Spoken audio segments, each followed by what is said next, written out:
राधे राधे हरि भक्तों, आज हम आपके लिए कार्तिक मास में नित्य नियम से सुनी जाने वाली गणेश जी की कथा लेकर आए हैं। 2 कथा लेकर आए हैं।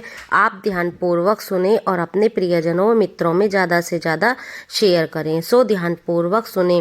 पहली कथा। एक बुढ़िया माई थी, मिट्टी के गणेश जी की पूजा करती थी। रोज बनाए रोज गल जाए। एक सेठ का मकान बन रहा था। वो बोली, भैया मिस्त्रियों से जाकर कि तुम मेरा पत्थर का गणेश जी गढ़ दो। मिस्त्री बोला, जितनी देर में बुढ़िया माई हम तुम्हारे पत्थर के गणेश जी गढ़ेंगे उतनी देर में तो अपनी दीवार चिन लेंगे। बुढ़िया बोली, राम करे तुम्हारी दीवार टेढ़ी हो जाए। अब उनकी दीवार टेढ़ी हो गई। वो चिने और ढाए, इस तरह करते करते उन्हें शाम हो गई। शाम को सेठ आया। उसने कहा कि आज पूरा दिन कुछ नहीं किया। वो कहने लगे, एक बुढ़िया आई थी, वो कह रही थी मेरे पत्थर के गणेश जी गढ़ दो। हमने नहीं गढ़े और मना कर दिया। वह बोली, राम करे तुम्हारी दीवार टेढ़ी हो जाए। और तब से हमारी दीवार सीधी बन ही नहीं रही, टेढ़ी हुए जा रही है।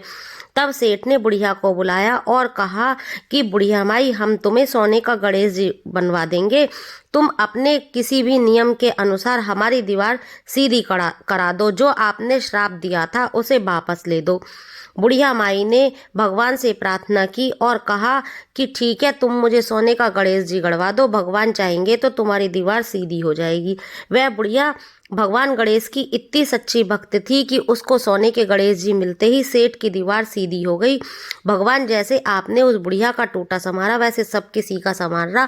कहते सुनते हुंकारा भरते का। जो नित्य प्रति कार्तिक के महीने में इस कथा को सुने, भगवान उसके सभी दुखों को दूर करना, उस पर अपनी कृपा दृष्टि बनाए रखना। अब नंबर 2, कार्तिक के महीने की अब गणेश जी महाराज की दूसरी कथा शुरू करते हैं। आप ध्यानपूर्वक सुने।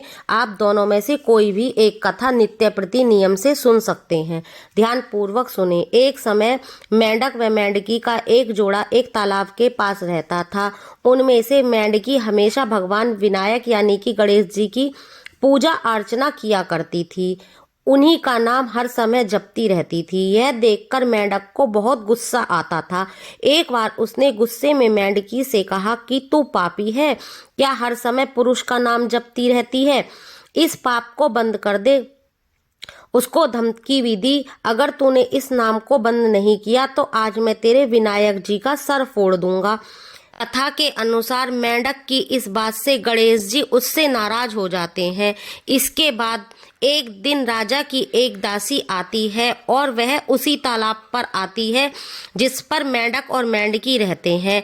वह एक पात्र लेकर आती है, उसमें जल भरकर ले जाती है और वह जाते ही उस जल भरे पात्र को चूल्हे पर चढ़ा देती है। तभी मेंढकी तो भगवान गणेश का नाम लेने से उबलते पानी में भी कष्ट नहीं पाती, लेकिन मेंढक कष्ट पाता है और कर्राता है। गर्म पानी में भी जब वह मेंढकी को बिना कष्ट के देखता है तो वह उससे इसका कारण पूछता है। इस पर वह गणेश जी को ही उसका संकट दूर करने वाला बताती है। मेंढक को भी ऐसा ही करने को मेंढकी कहती है। यह सुन जान बचाने के लिए मेंढक भी गणेश जी का मंत्र जाप करने लगता है। इससे गणेश जी प्रसन्न हो जाते हैं। कुछ देर में ही 2 सांड लड़ते हुए वहां पहुंचते हैं और चूल्हे के पास आकर उस गर्म पानी से भरे हुए पात्र को गिरा देते हैं, जिससे मेंढक व मेंढकी दोनों उस संकट से मुक्त हो जाते हैं।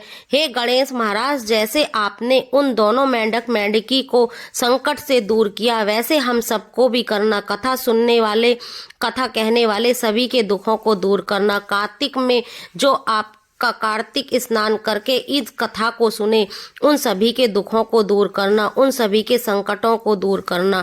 राधे राधे हरि भक्तों, अगर आपको मेरे द्वारा यह कथाएं पसंद आए तो मेरे चैनल को लाइक, शेयर एंड सब्सक्राइब करें और ज़्यादा से ज़्यादा शेयर करें। राधे राधे हरि भक्तों।